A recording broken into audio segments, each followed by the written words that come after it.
Hi friends, അസ്സാമു അലൈക്കും. Welcome back to my channel. ഇന്നത്തെ റെസിപ്പി നമ്മുടെ വീട്ടിലുള്ള ചോറും വീട്ടിലുള്ള ഐറ്റംസൊക്കെ വെച്ച് ഉണ്ടാക്കിയെടുക്കുന്ന നല്ലൊരു എഗ് റൈസ് റെസിപ്പിയാണ്. വളരെ സിമ്പിളാണ് ഇത് ഉണ്ടാക്കിയെടുക്കാൻ, നല്ല ടേസ്റ്റുമാണ്. അപ്പോൾ ഇതെങ്ങനെയാണ് ഉണ്ടാക്കുന്നതെന്ന് കണ്ടു നോക്കാം. വീട്ടിലോട്ട് പോകുന്നതിന് മുമ്പ് നമ്മുടെ ഈ കുഞ്ഞു ചാനൽ സബ്സ്ക്രൈബ് ചെയ്യാത്തിട്ടുണ്ടെന്നുണ്ടെങ്കിൽ സബ്സ്ക്രൈബ് ചെയ്യുക. അതുപോലെ തന്നെ വീഡിയോ ഇഷ്ടമാവുകയാണെങ്കിൽ ലൈക്ക് ചെയ്യാനും മറക്കല്ലേ. ഒട്ടും വൈകിക്കാണ്ട് നമുക്ക് നേരെ റെസിപ്പിയിലോട്ട് പോവാം. ആദ്യം തന്നെ ഒരു പാൻ ചൂടാക്കുക.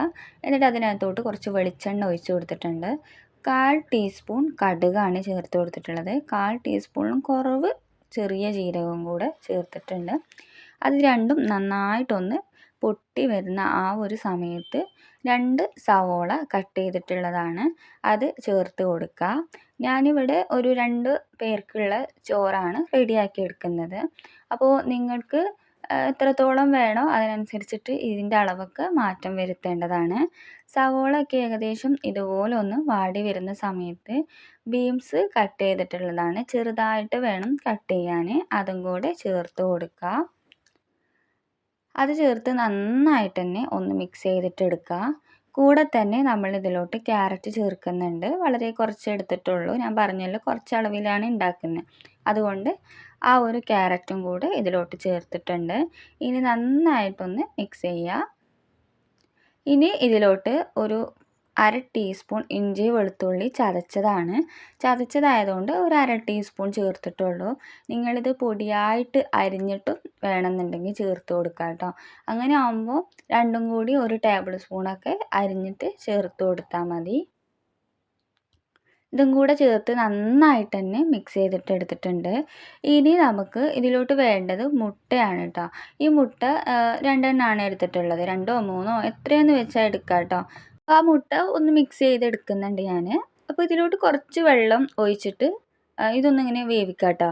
നന്നായിട്ട് വേവേണ്ട ആവശ്യമില്ല, ഒരു 2-3 ടേബിൾ സ്പൂൺ വെള്ളം മാത്രം ഒഴിച്ച് കൊടുക്കുന്നുള്ളൂ. ആ ക്യാരറ്റും ബീൻസൊക്കെ ചെറുതായിട്ടൊന്ന് കുക്കായി വരാൻ വേണ്ടിയിട്ടാണ്. പിന്നെ ആ മുട്ടയിൽ ഞാൻ കുറച്ച് ഉപ്പ് ഇട്ട് കൊടുക്കുന്നുണ്ട്, എന്നിട്ടാണ് മിക്സ് ചെയ്തിട്ട് അവിടെ മാറ്റി വെച്ചിട്ടുണ്ട് കേട്ടോ. ഇനി ഇതിലോട്ട് പൊടികൾ ചേർത്ത് കൊടുക്കാം. പൊടികളായിട്ട് മുളക് പൊടി ഒരു 1/4 ടീസ്പൂൺ ചേർക്കുന്നുള്ളൂ കേട്ടോ. 1/4 ടീസ്പൂൺ മുളക് പൊടി നിങ്ങൾ മുളക് പൊടിയുടെ എരിവിനനുസരിച്ച് ചേർത്ത് കൊടുക്കുക. ഒരു 1/4 ടീസ്പൂൺ മഞ്ഞൾപ്പൊടി ചേർക്കുന്നുണ്ട്. മല്ലിപ്പൊടിയും അതുപോലെ തന്നെ ഒരു 1/2 ടീസ്പൂൺ മാത്രമേ ചേർക്കുന്നുള്ളൂ. മസാലപ്പൊടികൾ ഓവറായിട്ട് പോകരുത്, ആ ഒരു സമയത്ത് ടേസ്റ്റ് ഉണ്ടാവില്ല. പിന്നെ ഇതിലോട്ട് ആവശ്യത്തിനുള്ള ഉപ്പ് ചേർക്കുക. ഉപ്പ് ചേർക്കുന്ന സമയത്ത് നിങ്ങൾ ചോറിൽ ഉപ്പ് ചേർത്തിക്കണോ എന്നുള്ളത് ഒന്ന് നോക്കുക കേട്ടോ. പിന്നെ ഒരു 1/4 ടീസ്പൂൺ ഗരം മസാലയും 1/4 ടീസ്പൂൺ കുരുമുളക് പൊടിയും കൂടെ ചേർത്തിട്ടുണ്ട്. എല്ലാം കൂടെ ചേർത്ത് നന്നായിട്ട് മിക്സ് ചെയ്യുക. നിങ്ങൾ ചോറിൽ ഉപ്പ് ചേർക്കുന്നവരാണെന്നുണ്ടെങ്കിൽ അതിനനുസരിച്ചിട്ട് ഈ മസാലയിലോട്ടുള്ള ഉപ്പ് മാത്രം ചേർത്ത് കൊടുക്കുക. ഉപ്പ് ഓവറായിട്ട് പോവാണ്ട് നന്നായിട്ട് ശ്രദ്ധിക്കണം കേട്ടോ. ഒരു ഇത്തിരിയും കൂടെ വെള്ളം ഒഴിച്ചെടുത്തിട്ടുണ്ട്. മൊത്തത്തിൽ ഒരു 1/4 കപ്പ് വെള്ളം അത്രയും മതിയാവും. ഇനി ഈ ഒരു മസാലയുടെ ആ പച്ചമണമൊക്കെ മാറി വന്നിട്ടുണ്ട്. ഇനി ഇത് നമുക്ക് ഈ മസാല ഒരു സൈഡിലോട്ട് മാറ്റി കൊടുക്കുക. എന്നിട്ട് ഞാൻ നിങ്ങൾക്ക് നേരത്തെ കാണിച്ചു തന്നിട്ടുള്ള ആ ഒരു 2 മുട്ട ഉണ്ടല്ലോ മിക്സ് ചെയ്തെടുത്തിട്ടുള്ളത്, അത് ഇതിൻ്റെ സെൻറ്ററിലോട്ട് അങ്ങ് ഒഴിച്ചു കൊടുക്കുക. ഒഴിച്ച് കൊടുത്തൊരു 10-15 സെക്കൻഡ് അങ്ങനെ വെക്കുക കേട്ടോ. അതിന് ശേഷം മെല്ലെ മെല്ലെ മെല്ലെ അങ്ങ് മിക്സ് ചെയ്തെടുക്കുക. ആദ്യം തന്നെ മസാലയുടെ കൂടെ ഇട്ട് മിക്സ് ചെയ്യാണ്ട് ഒരു 30 സെക്കൻഡൊക്കെ കഴിഞ്ഞ ശേഷം മാത്രം നിങ്ങളെല്ലാം കൂടെ ഇട്ടങ്ങ് മിക്സ് ചെയ്യുക. മിക്സ് ചെയ്യുന്ന സമയത്ത് കൈവിടാണ്ട് നന്നായിട്ടൊന്ന് ചിക്കിയെടുക്കുക തന്നെ വേണം. പിന്നെ വലിയ പീസസ് ആയിട്ട് നിങ്ങൾക്ക് വേണമെന്നുണ്ടെങ്കിൽ ഒരു 30 സെക്കൻഡ് കഴിഞ്ഞതിന് ശേഷം മാത്രം മിക്സ് ചെയ്തെടുത്താൽ മതി. അപ്പോൾ നിങ്ങൾക്ക് വലിയ വലിയ പീസായിട്ട് അങ്ങനെ കിട്ടും. ഇനി ഇതിലോട്ട് കുറച്ച് മല്ലിയിലയും കുറച്ച് കറിവേപ്പിലയും കൂടെ ചേർക്കുന്നുണ്ട്. എന്നിട്ട് അങ്ങ് മിക്സ് ചെയ്തെടുക്കുക. നന്നായിട്ടൊന്ന് മിക്സ് ചെയ്യുക കേട്ടോ.